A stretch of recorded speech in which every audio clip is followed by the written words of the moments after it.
Joining us right now from somewhere around the world, Mike from around the world. Pastor Paul, God bless you, brother. God bless, Mike. I'm so glad to be with you tonight. Wow. Wait. What? Did I just hear your son say that he's not Democrat, Republican, Independent, that he's nowhere? That's what did I really? Yeah. What? That's it. I thought it was the only one. No, you're not the only one. BC Begley, awesome. Bart Begley. Yeah, he does on his channel. He just reports the news and he doesn't give a bias. He actually takes the news articles and rewrites them so that they won't have a biased slant. And he does that. I like it. Yeah. Well, CNN and NBC and all those guys, they need to take some notes from him. They really should. Well, thank you. I'm sure he is going to love to have your endorsement. That's huge. Huge. So, That's Mike, awesome. Mike, what's going on? Of course, I'm sorry I wasn't with you last night. Heidi did a great job, though, last week. Yes, she did. Yeah. I was on the hot seat. Yeah, I heard it in your voice. I was listening. You was like, "Oh no," it's like because she'll drill down, Mike. I'll let you pivot, but she won't. Yeah, I can't get away with anything with Heidi. I know. All right. But Mike, there is a lot going on. Okay, it is. And I don't know where to start. I mean, one thing we're worried about President Trump declaring. I mean, is he declaring war on Venezuela, or is he declaring war on? I mean, can you tell me what's going on down there? Well, it's it's a war front. That's why we have a War Department now, and the new mission is very aggressive. We have to anyway, Passport. We don't have that much time to get everything back in order. For a long time, the USA has lost its way as far as the U.S. military is concerned. And for anybody who would doubt that, just take a look at Chinese troops training, right? Take a look at some of the Russian troops who are out there in the bush day in and day out with they're doing hardcore things. And if we stood our soldiers toe to toe with China or Russia, it wouldn't look too good. And so we have to get a standard back. And I know a lot of people, they may not like Pete Hegseth, but if people would listen to what he's saying, right? If they would hear what he's saying and kind of take out the bias they have, they'll understand he's going back to having a real military. Amen. Right? Who upholds democracy, Amen. Not those who practice democracy. And we need that because without the military, our nation won't work. No, we're in trouble. And so we are. So there's no doubt that there is there's serious movement militarily. We're not going to give anything away here, folks, but I mean, there's serious movement going on in the Caribbean area, and China is moving into the neighborhood. I mean, that's got to be part of the problem, right? Yeah, they're expanding. They're expanding. Russia is expanding. They're not listening. You have Middle Eastern factions that still will not cooperate. It's a very difficult situation in the Middle East. But Russia itself, it's again, Putin has his eyes set on, the Soviet Union type thing there with Estonia and Lithuania, Belarus, Ukraine, of course, Russia and Georgia. That's going to be a big topic coming up soon. Georgia had to be back in the news.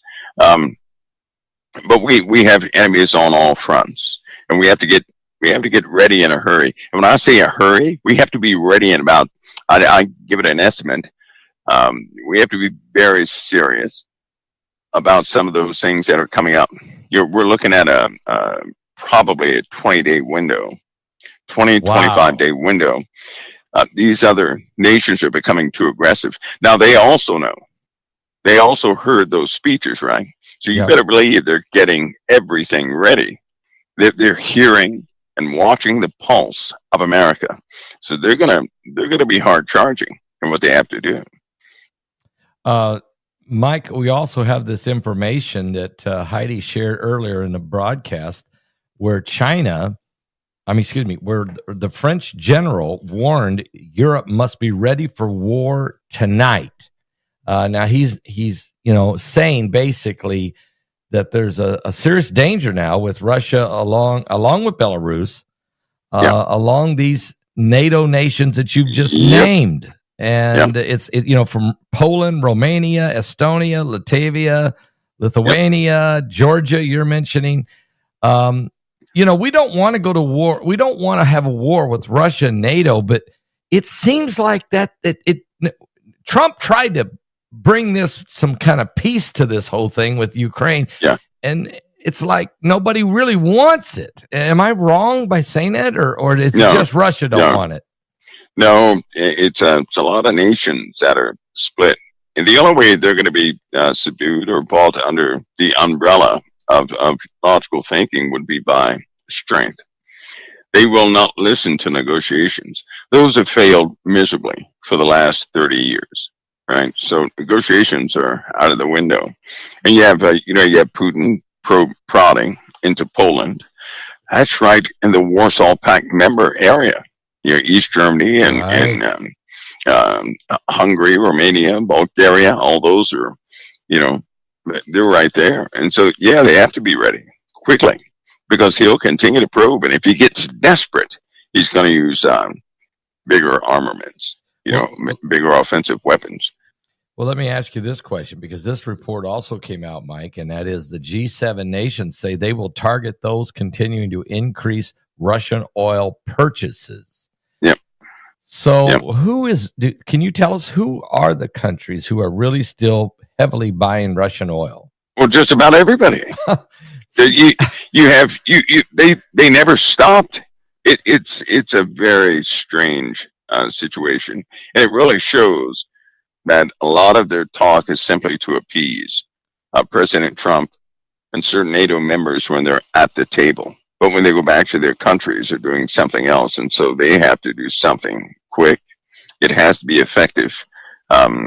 Their nation's falling apart all around us, right? People are nervous. And, there's going to be some aggressive behavior people are going to see. My opinion is we're about to see one of the greatest naval battles in history begin to, happen around the world. Oh, now, wait a minute. Are you saying that it wouldn't just be U.S. Venezuela? It wouldn't just be, would it be naval battles in the Black Sea, in the Mediterranean Sea? Everywhere. Would South Pacific? We'd see it all over the place. This time, we have all nations are included, right? Okay. The Western society, Western culture, we have many enemies. We just exported a lot of folks back to their homelands, right? Mm-hmm. Yeah. That does not come without retaliation. There's a lot of hatred directed towards America. Mm-hmm. There are severe threats that are, pointed at this nation, the UK, Germany. and frankly, as we talked about a month ago, Germany is easiest to get to. So they had better be ready for war. I don't know what took them so long. They're going to have to defend.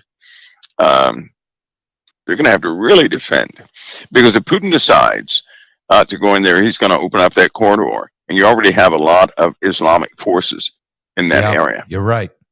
You're right. So what we see happening is, if the Bible is a really good anchor in this, we have a lot of Islamic forces all over Russia. They're all over the Middle East. They are. Yep. And they're beginning they're agitated. You have Iranian influence purging Christians and Western culture everywhere they claim. So we have a real developing situation against peace, which may prevail, and it may not allow peace at this time. When you talk about Iranian influence, of course, Hamas, Hezbollah in southern Lebanon, Houthis over in Yemen, some of the Shiite Muslims that are in Iraq, the Palestinian Authority. I mean, there's just everywhere. So let me ask you. I mean, Trump has basically tried to draw a red line, He's basically saying to Hamas, you got 3 or 4 days. If you don't accept this 20-point plan, then, you're done. I'm just going to step out of the way. I'm going to let Netanyahu just come in and finish off Gaza City and wipe you out. Or you could surrender now, give us back the hostages, the dead ones and the live ones, and have a safe passage out of Gaza to a different country and be exiled. This is your moment. Mike, what's going to happen? Well, the longer they wait, the less you can trust them, right? Yep. If they act at the last minute, can you really trust that? No, Do you I really don't. trust that? No. And being that Hamas is an ideology of which anybody can adopt, you really can't stop Hamas, right? Because you really can't identify who is Hamas and who is not. It's something in a person's mind. I do know you have a lot of young people who want revenge against their parents who were killed. And all they know is that Israel killed their children or their parents and their lifestyle and everything else. And so it's going to take, if the people, right, no external force is going to solve this problem. It's going to take the people internally to tell Hamas no, to start saying no.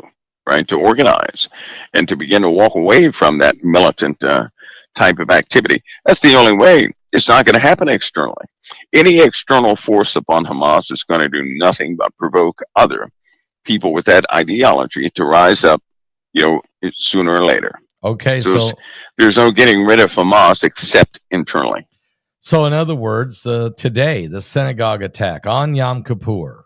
In Manchester in the United Kingdom, a guy starts hollering, anti-Semitic statements, pulls out a knife. First, he drives his car and runs a couple of people over, jumps out, starts stabbing people. He kills 2. He severely wounds 3 before he's finally shot dead there in Manchester, England.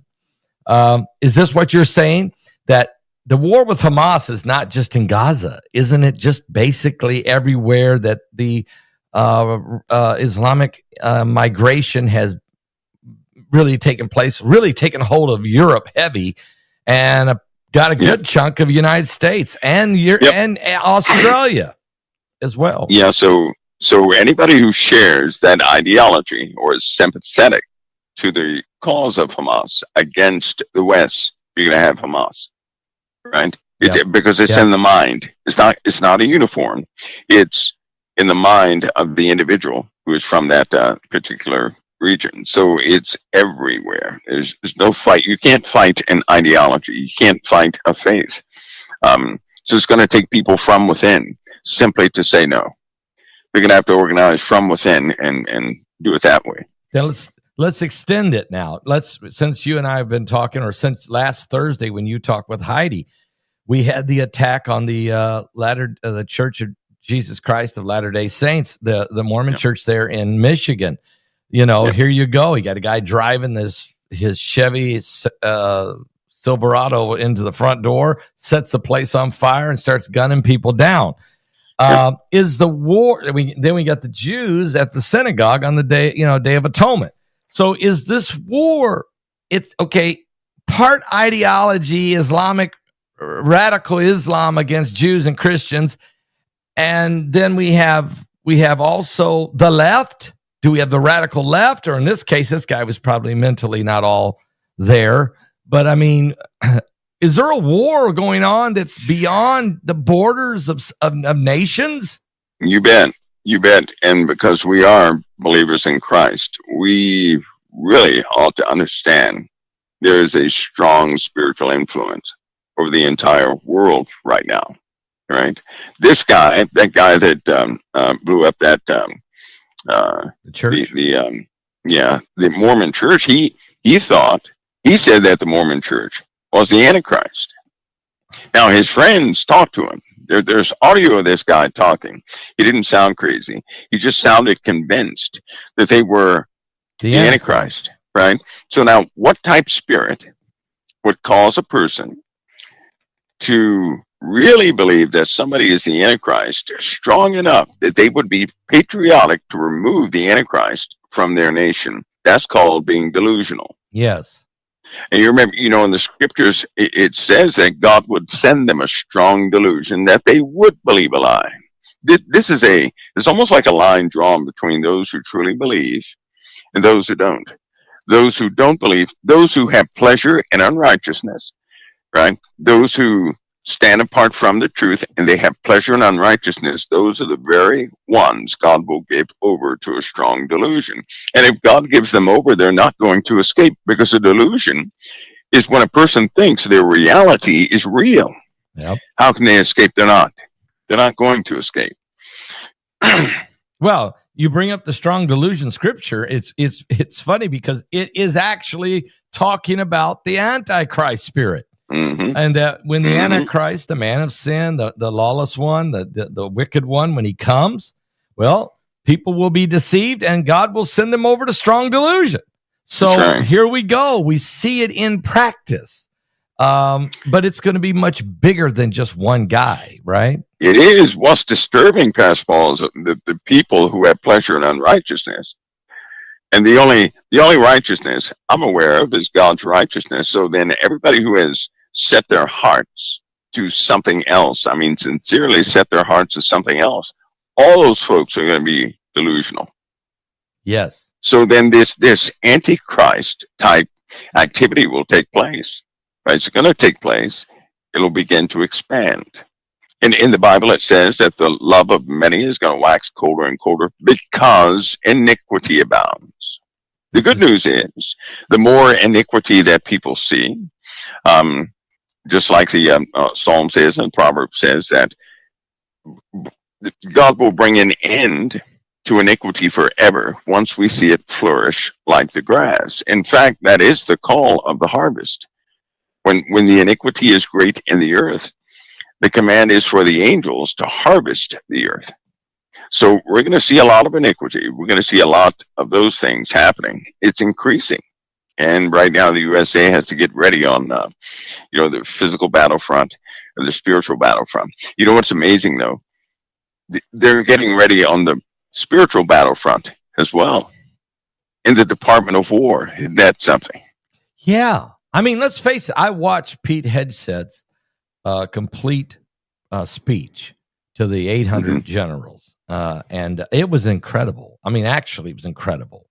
I mean, if you're a real soldier, you love what you just heard. If you're a real warrior, a real fighter, you're tired of this woke agenda. You're tired of all this DEI. You're tired of all this, sissified, stuff going on. And you want, if you're going to be, if my life is, if your fellow soldier's life is on the line, you want men who are ready to fight, men and women who are absolutely combat ready. That's right. They know what they have to do. And God has set people aside, right? Everybody's at a different level. And the Lord has supplied the USA with those who will fight, right?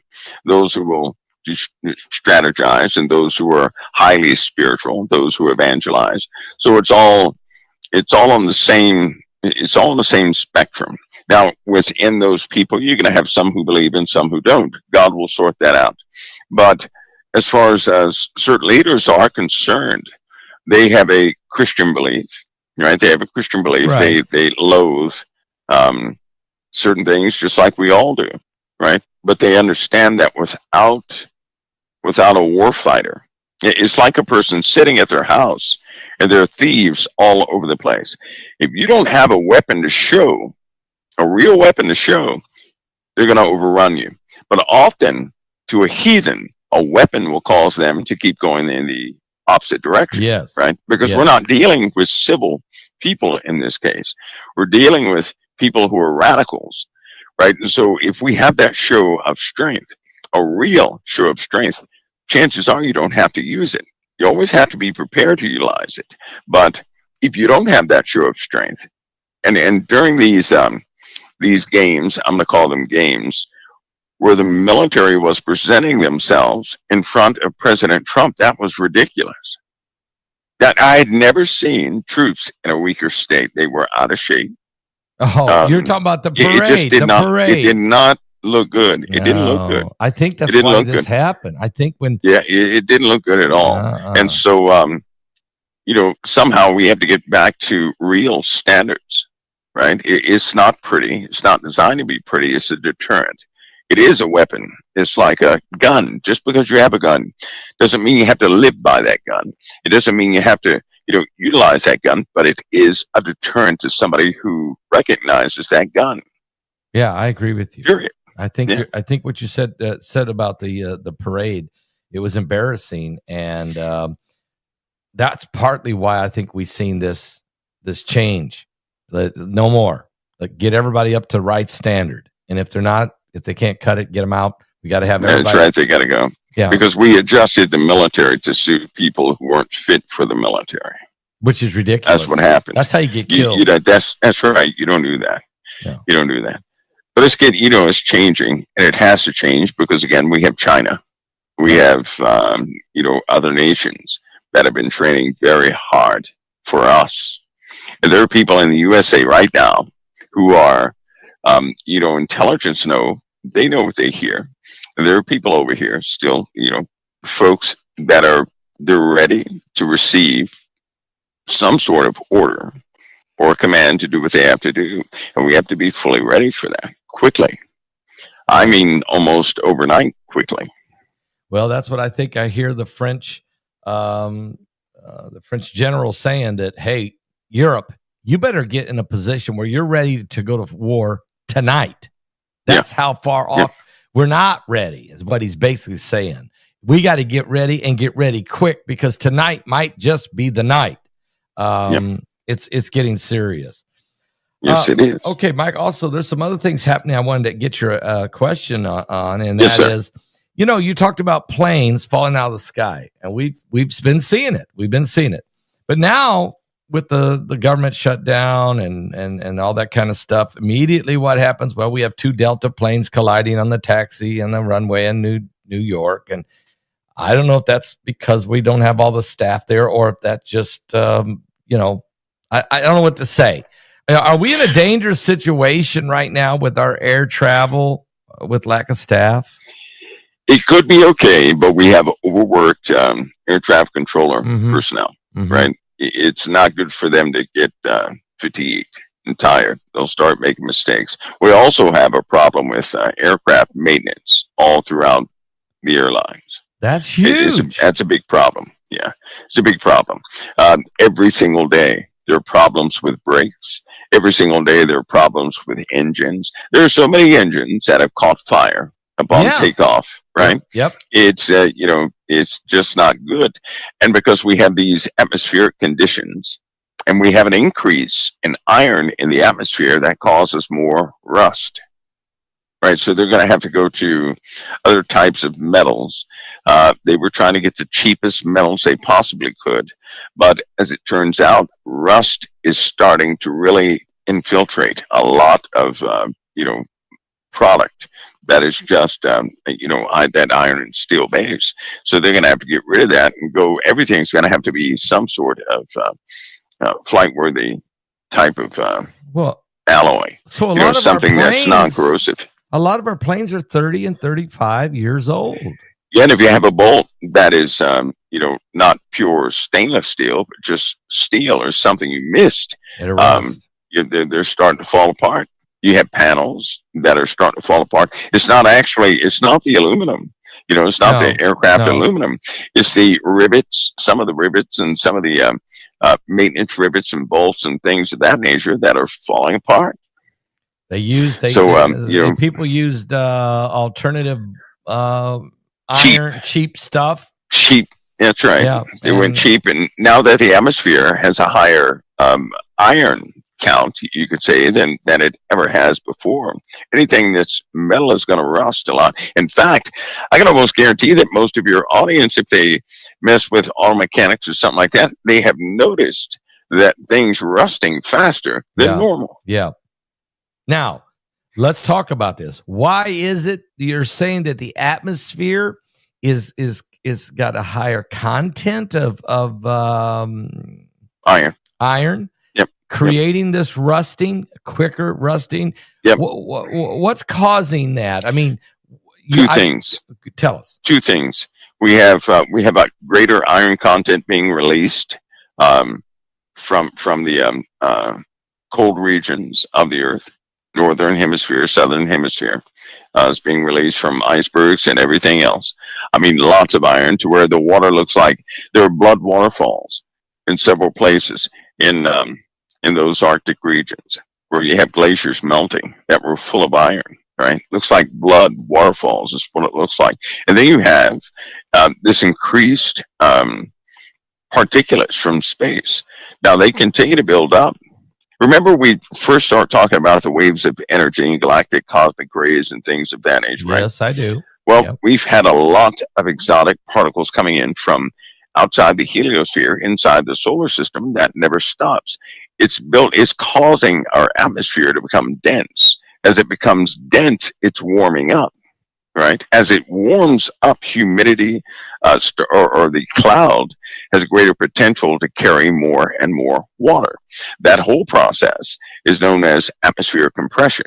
And why is that? Because it becomes, the pressure increases, of course, with a higher density thermal sphere. It gets very hot up there. It's 5,000 degrees up there, right? So and the reason why nothing burns up in the thermal sphere is because there's not that much matter to transfer the heat one particulate to another. As that builds up, more and more heat gets transferred. You're actually going to be able to feel it. So over time, the Earth is going to begin to burn. I mean, really burn, right? And that's a real phenomenon. And it will hit a flashpoint.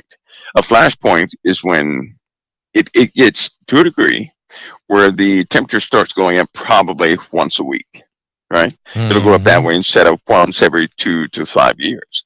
And that's what we've been seeing on a very minor level. It also means everybody's bones and joints and everything else is going to hurt continuously with the higher pressures. And it also means that near the sea coasts and the coastlines, right, the water is going to evaporate about 3 times faster than it ever would. It's going to be like a boiling effect on your coastlines. So I suspect no one will be able to live on the coastlines due to, the conditions on the coastline. Because the water is going to get too warm along the coastal area. That and the evaporation is going to cause humidity to be far too high. So you won't be able to breathe like that. Yeah, you can't do it. You can't breathe like that. No. So, okay, in 2 Peter chapter 3, it talks about the earth will melt with a fervent heat. Even the elements are going to burn up, okay?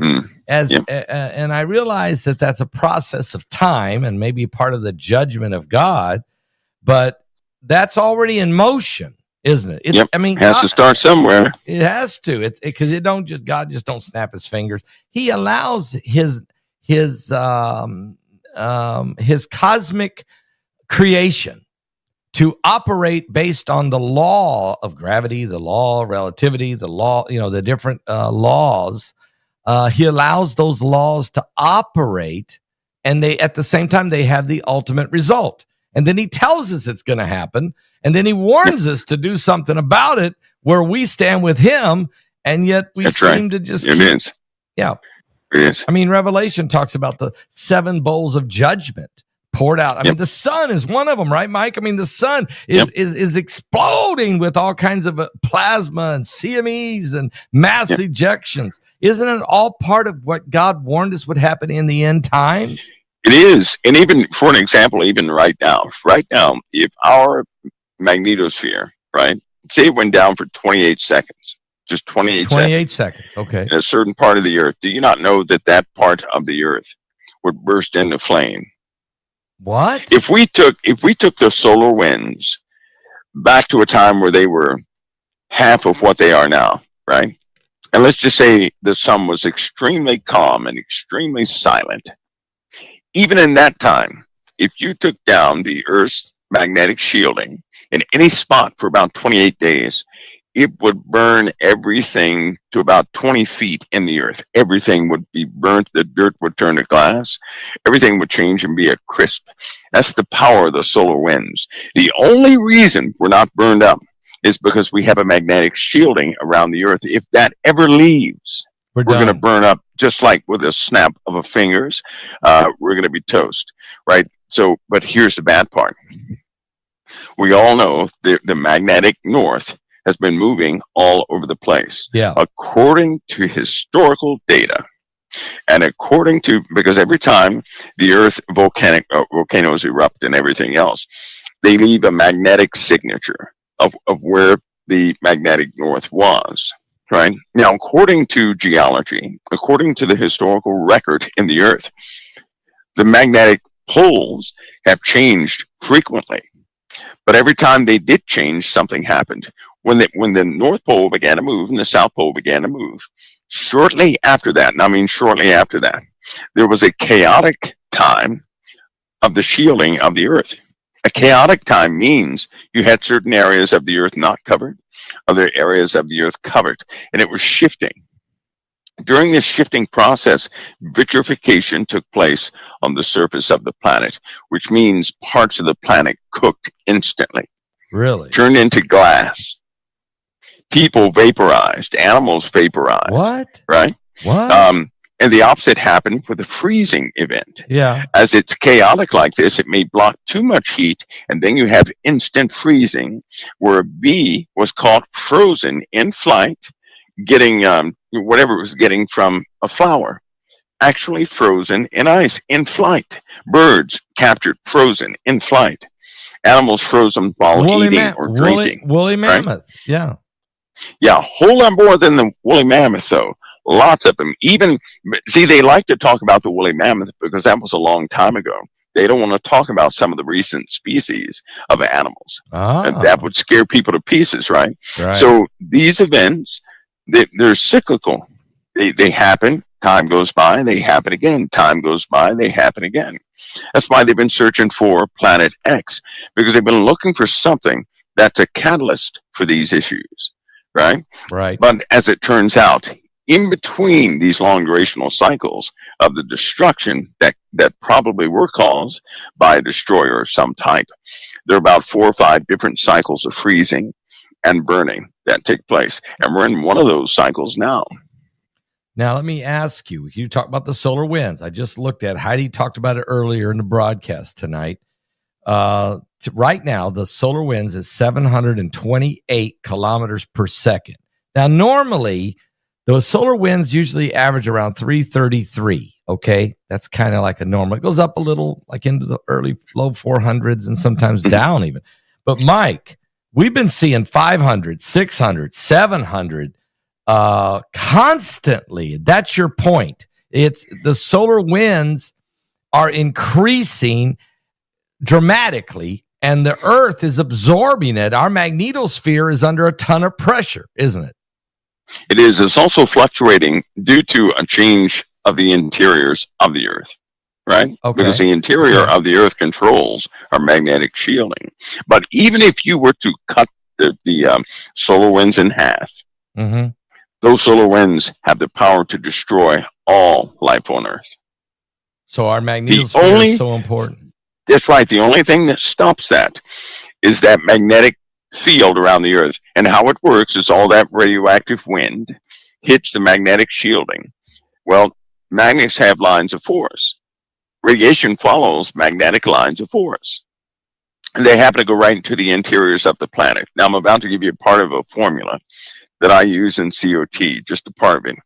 Because some people have wondered, how in the world can anybody predict a solar flare? I think I did that 8 times in a row accurately with 8 different dates, right?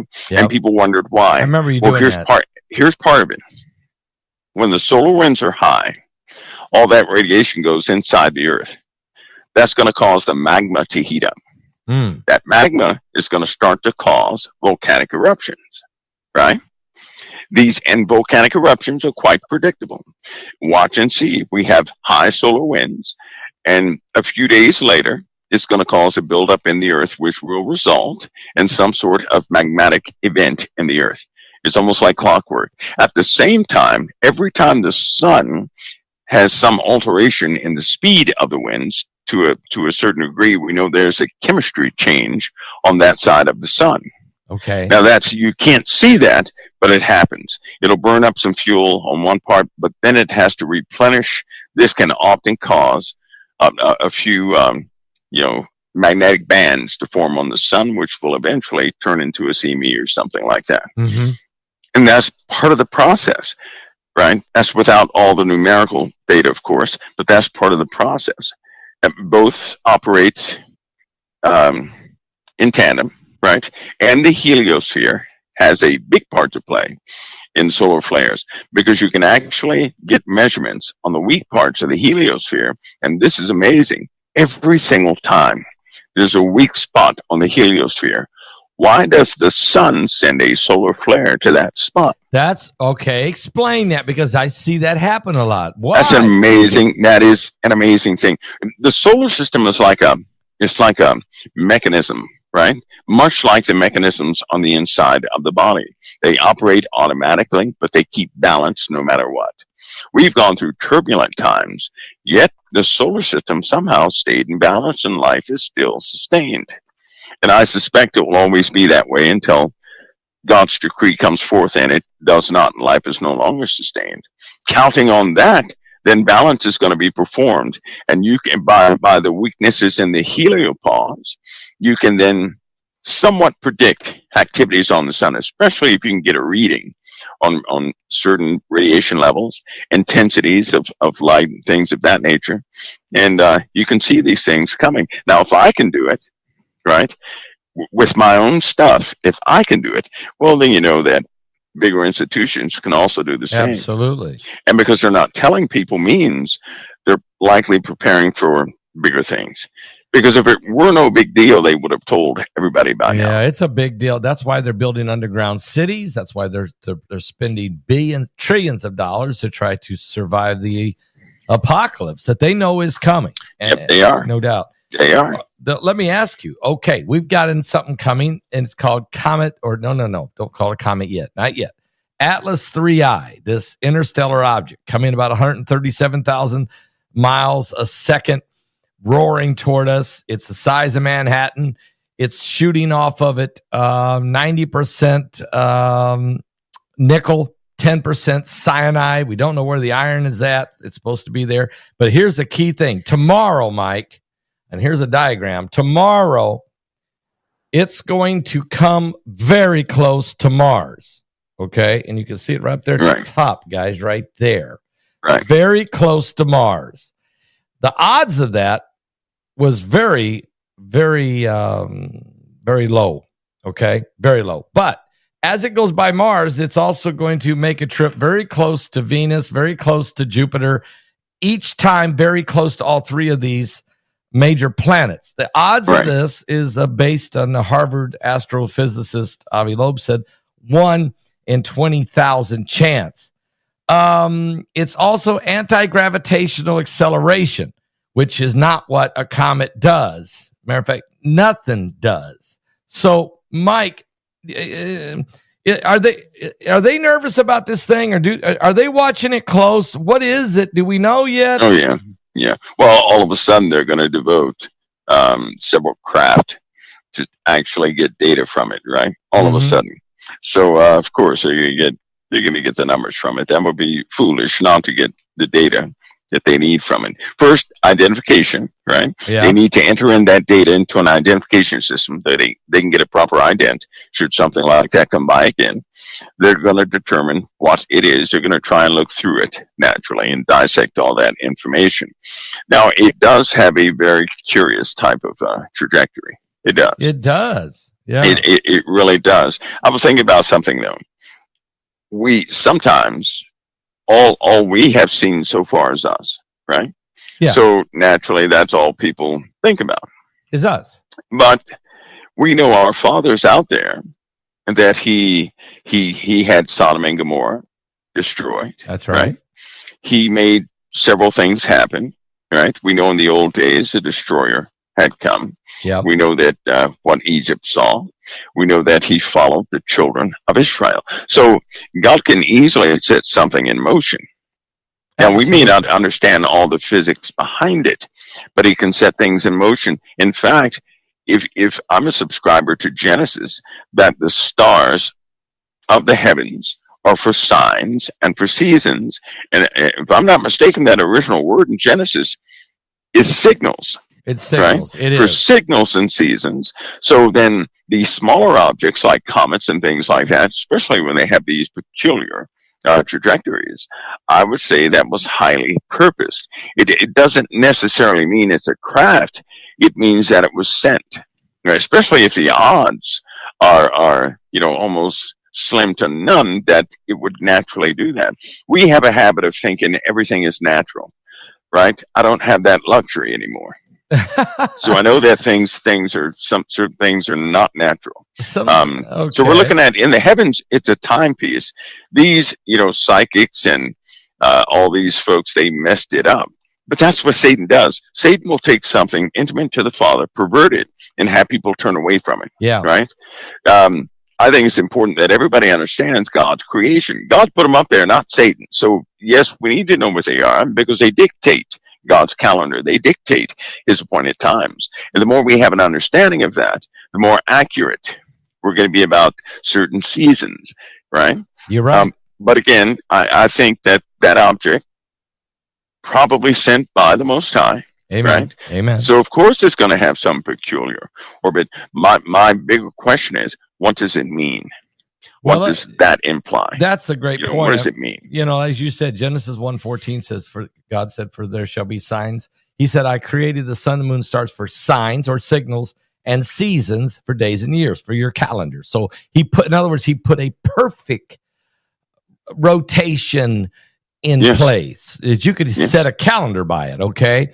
You could set your clock by it. The solar eclipses, we can set it to the minute, to the second when it's going to happen. And all right, so it's not, it would not be unreasonable that God would send something from the interstellar world, from another galaxy, to come by at a certain time prophetically for such a time as this. And didn't Jesus say that in the last days there'd be great signs and fearful sights in the heavens?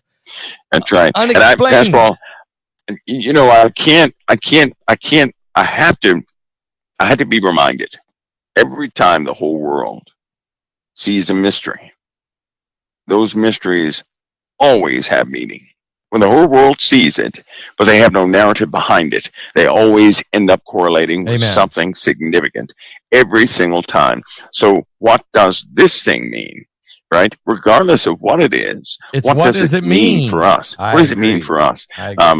So look at the time is coming around at, though. One of the most important times and delicate times in modern day history of both the military and nations, especially Israel.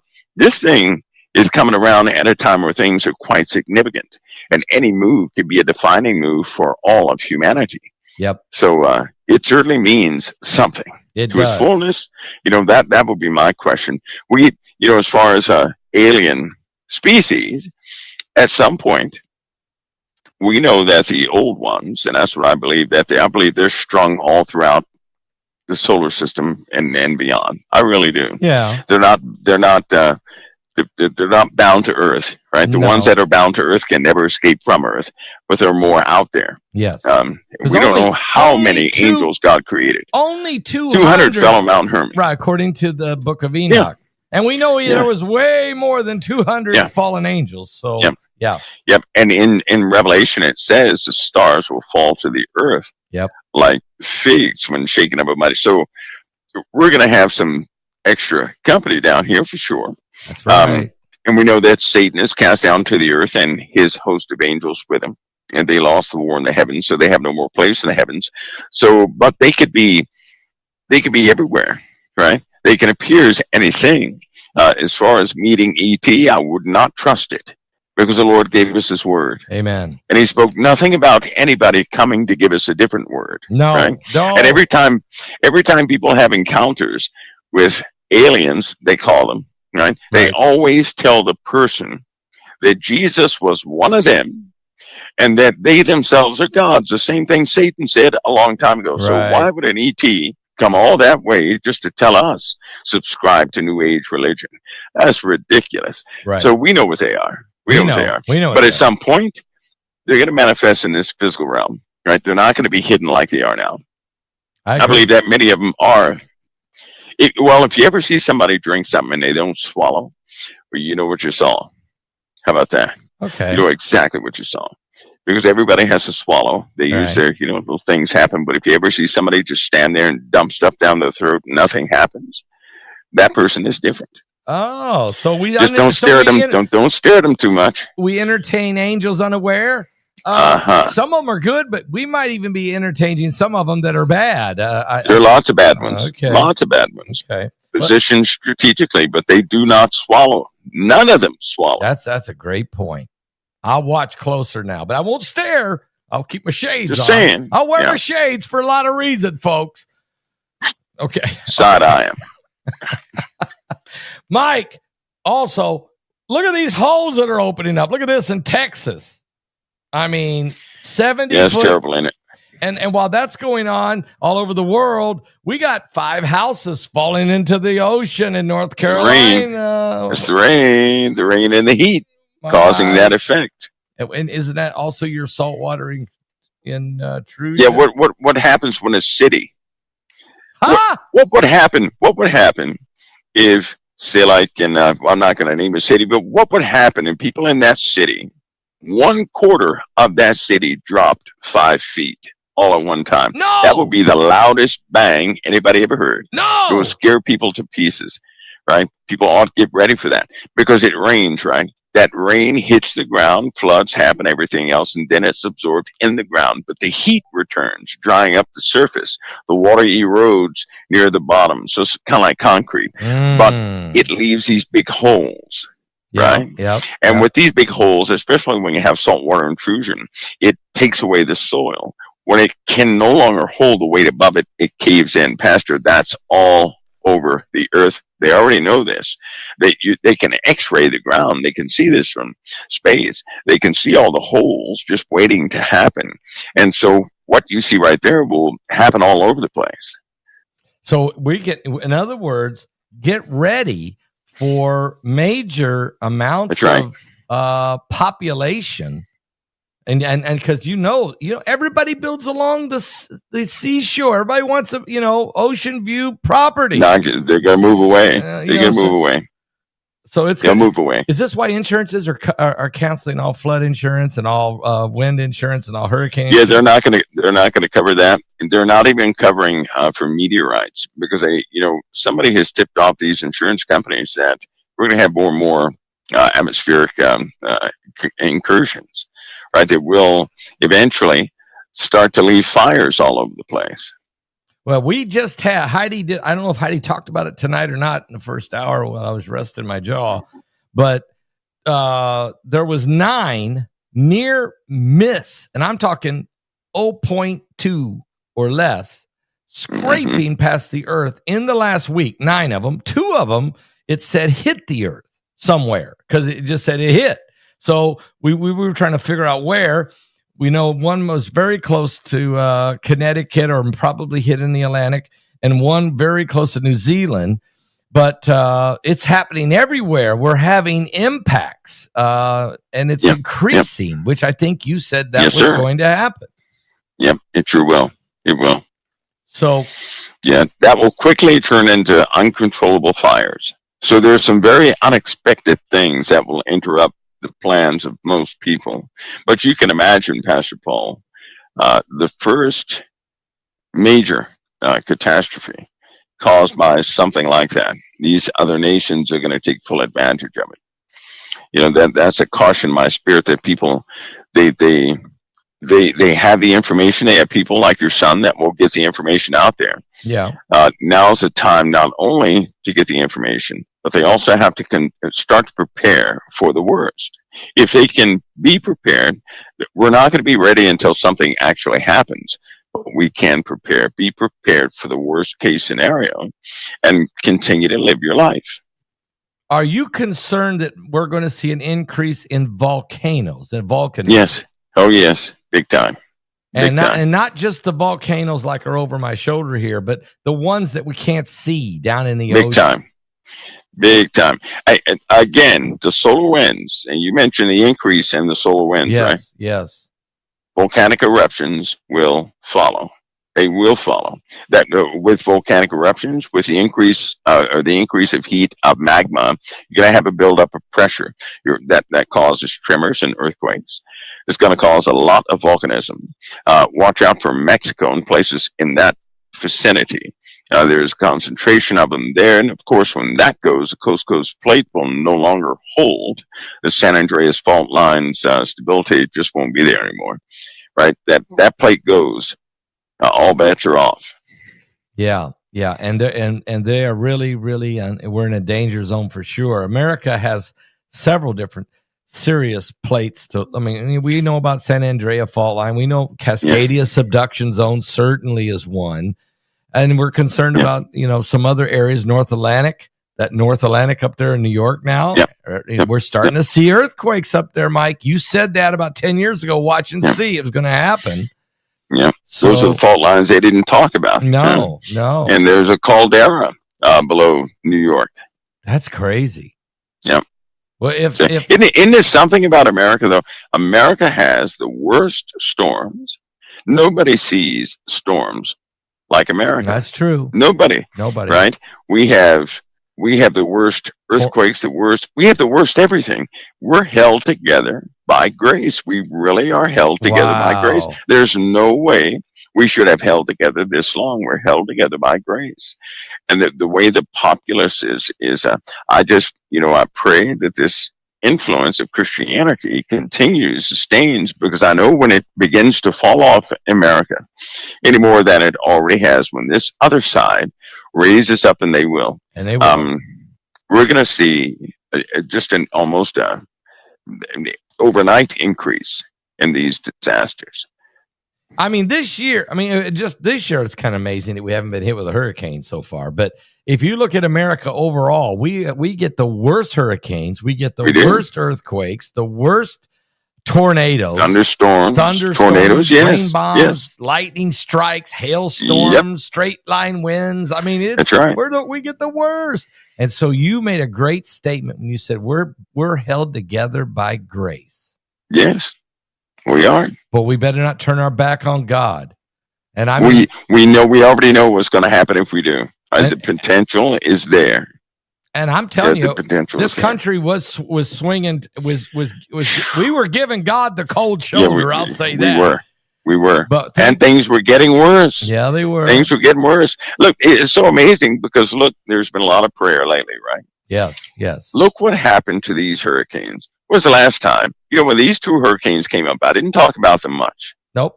Because in my mind, I'm saying, Lord, these people in Carolina, they can't take that again. These people in Nashville, they can't take that again. And so what are the chances a tropical storm will start to come in our direction and a hurricane come in our direction, but take away the other tropical storm out to sea? What are the chances? What are they? They can call that happenstance, coincidence. They can call it whatever they want. I would call that grace. Amen. Now, every time, if we can identify the grace, God will also show the opposite. So that means if you start having these outspoken people in these protests begin to speak against the Lord, watch what happens. Just watch. Now, but it's not going to happen to the unrighteous. I've also noticed something else.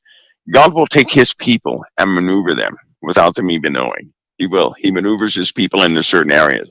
When they are in certain areas, then the event will take place. It's almost as if God will move his people out of areas he does not want them in, that he's about to demonstrate on, right? He'll move them. And then that area that's void of God's people, they'll have a demonstration. Something awful will happen in that place. I've seen that so many times, it's not funny. Even the twins, there's a story just like that with the Twin Towers. Okay. Something very special happened with a lot of people during that time with at 9/11. Whether it was man-made, whether it was friend or foe did it doesn't matter. Mm-hmm. The Lord he always does this thing every single time. And those who are believers, who are found in those areas, they end up ministering to those who are on their last leg. They're like last chance disciples sent out there or something, right? Yeah. So in other words, the Lord he really has ensured our future based upon who we are, how he sent us here. So nobody's really going to be overwhelmed. We have a responsibility to work within that realm of what God gave us, but we're not going to be overwhelmed. None of us are. No believers are. It always looks like we are, but we never are. Have you noticed that? It looks like we're going to be overwhelmed, but never takes place. And everything we've gone through, somehow we've been able to take it. We've been able to, right? Shows a level of strength for each of us. It's wonderful. It's God's grace. It really is. It is. It's amazing grace that it really is. Let me ask you a question. I don't understand why they're dumping 45,000 gallons of radioactive water into the Hudson River. Do you like that, Mike? I don't know. That makes no sense. Radiation. Well, radiation is cumulative. I don't know how much they think. Well, they think they can clean it, they said. Can you clean radiation out of the water? No, you can dilute it. You can't clean radiation. I don't see that happen. Well, Kathy radiation. Kathy Hochul just signed a bill saying that they can do it, and that and 100,000 people get their drinking water from the Hudson River. I just don't understand dumping. I mean, first of all, these are the people who say they are the EPA kings and queens. Yeah. Okay. But they're the ones that's going to dump the 45,000 gallons of radioactive water into the Hudson River. Not good. Probably they probably determined it may be at a low REMs or something like that. Maybe, I don't know. I'd have to see how many REMs are measuring in the water, right? Because we can only take so much, and radiation is cumulative, which means the more you're exposed to, the less you can be exposed to, because it does not go away. Or the other option is they simply don't care. Oh, there you go, Mike. Oh, there you go. I mean, we didn't want to go there, but is it warning? They don't care. And by the way, they may not care. But what if the company that is dumping it is also your largest campaign contributor? Does that make a difference in the quality of the water? I tell you. Don't drink the water. Don't drink the water. Don't do that. The Kool-Aid, don't make Kool-Aid with that water. No. Not even Jim Jones can help you on that one. No. Okay. That is terribly sad, though. Yes, horrible. With all the talk about saving things, and then the spotted owl. Nobody would make that decision. No. This isn't Chernobyl. Nobody wants. Yet we'll shut down. We won't pump water out of the northwestern portion of the country into the areas that are drastically low in California, when we could run a pipeline with clean water, because we're afraid we're going to lose a couple smelts over there, some kind of little bitty. And I'm not against the little bitty guys, but I mean, it's just bad. That's bad. The water's bad already. That water's bad already. Yeah, the Hudson River is not like, the Crystal Sea in heaven. No, because you have to get shots. If you jump in the Hudson River, you got to get shots when you come out. Well, yeah, you're going to get malaria or everything. Ebola or typhoid or something. It is not good. I promise you'll get some kind of Legionnaire. I don't know what you'll get. But I hope that's just posturing. Or just maybe some diversion. I hope that's not real. It's real. Because that would be incredibly foolish for them to actually do that. Federal judge ruled in favor of the New Jersey-based Holtic International, which sued the New York City last year, challenging the state's ban on discharging radiological substances from its defunct Indian Point nuclear plant would hinder their profitability.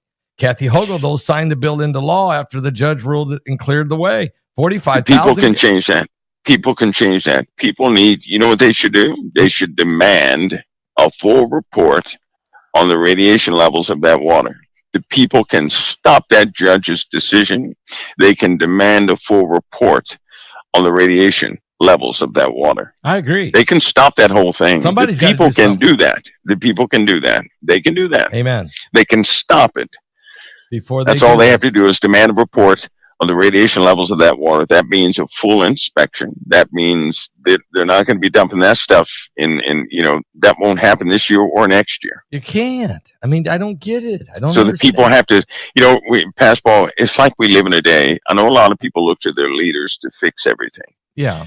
I think that people are going to start finding out that, they're going to have to do their diligence also.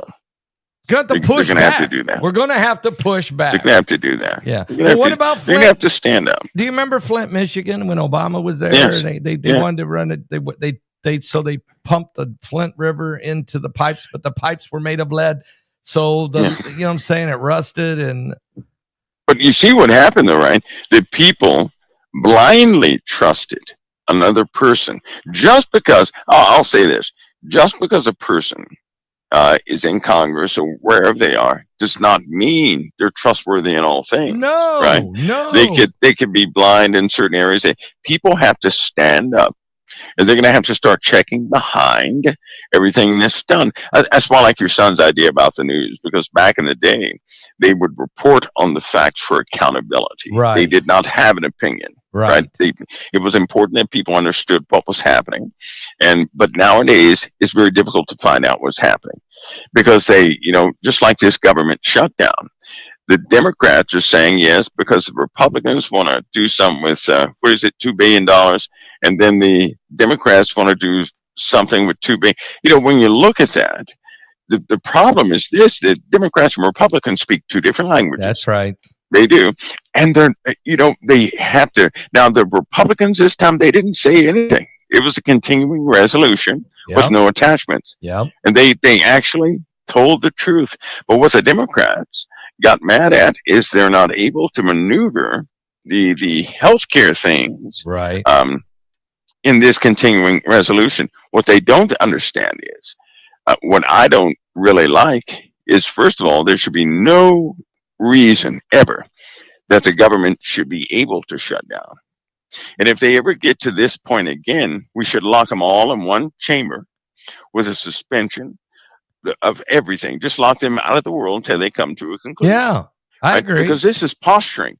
Because I don't know about anybody else out there, but when people continue to say, well, what the people want, they use that term, but have they spoken to any of your audience? No, nobody asked me. Did anybody ask any of you out there? How do they know what the people want? They don't know what the people need to rise up and say, no, this is not what we want, right? That's all they have to do, and they can shut the whole thing down. They can shut the whole thing down. It's ridiculous. But that will take people standing up. Again, but again, that's what this country was built on, a constitution of the people, for the people, by the people, not by the politicians. I know we're a republic, and I understand we have representation, okay? But when that representation gets so corrupt and they don't listen no longer to the will of the people, then the people got to stand up. Remember the Tea Party? I mean, we did that because England no longer was listening to us. Yeah. The taxpayers were not being heard. What's the same? In America, it's the same principle, right? Yeah, because in America we have the power petition. Yes. Forget a protest. Just put petition. Put it on paper. Put it on paper and send it up there, and they have no choice, right? Yeah. That's the most efficient way to do it. Because all this protesting, because they're not speaking to everybody. They're speaking for people. They're telling, if everybody out there is fine, there's somebody else telling you what you want. Great. But I don't think people want a shutdown. And let me ask you a question. Right. In today's modern world of technology, do we really need 100 people running around the halls of Congress? Can't we just let the people vote from their own? Well, don't worry. I think they fixed that with this shutdown. Oh, really? They shouldn't have had this shutdown. I'll put it that way. What's going to happen, Mike? What's going? Well, it's going to be some changes. There's going to be some changes. Yeah. Is government going to get a little smaller? You think, or it's going to change completely? Okay. Government's going to change. In fact, I'll say this. We think government is one way. They just have not presented what the government actually is yet. How about that? What gives me a great moment of pause is, although there are common sense things being put in place, there are. they're common sense things Yeah, sometimes from many different sometimes. directions, but I know someone's coming forward. And when they come forward, then both Democrats and Republicans will fall to their knees and weep. That much I know, because they'll understand that they handed all this authority to the wrong entity, period. Oh That's what they're going to no. discover. Oh no. That's going to Hmm. be a sad day, isn't it? Yep. And that day is going to be a lot sooner than we think. There you go, folks. Warning. Warning. Jesus is coming. That's one good thing. But and we know that.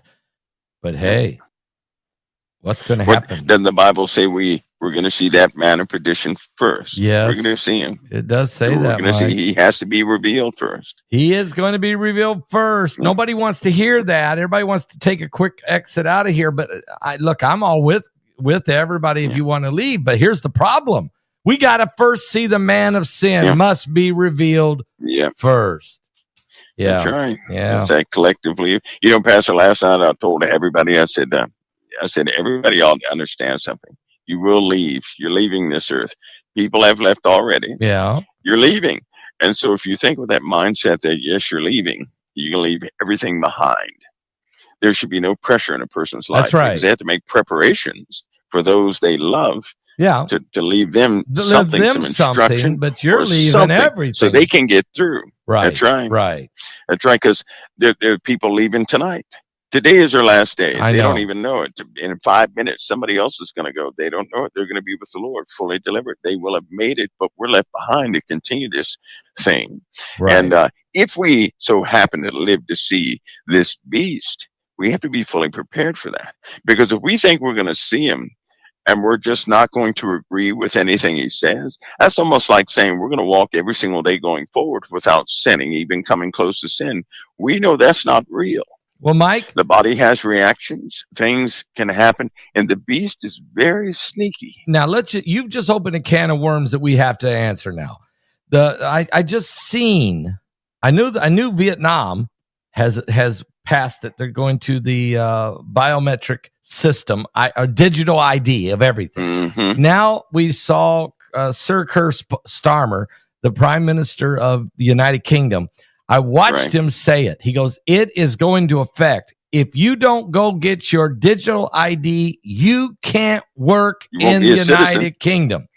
He said, I'm telling you, you can't work in this country without a digital ID. Hear me loud and clear. And I was sitting there listening, saying, it's coming. They're rolling this. This train's coming down this track. And it's not just going to be the UK. It's not just going to be the EU. It's going to be the United States. The whole world is going under a new system, Mike. That's right. And here's the kicker. To keep those services. All right, people are going to get this stuff. And to keep it, that's where the mark comes in. You're going to have to get the system. That's where the mark comes in. To keep their digital ID, right? They're going to have to become a citizen of a brand new union. Yeah.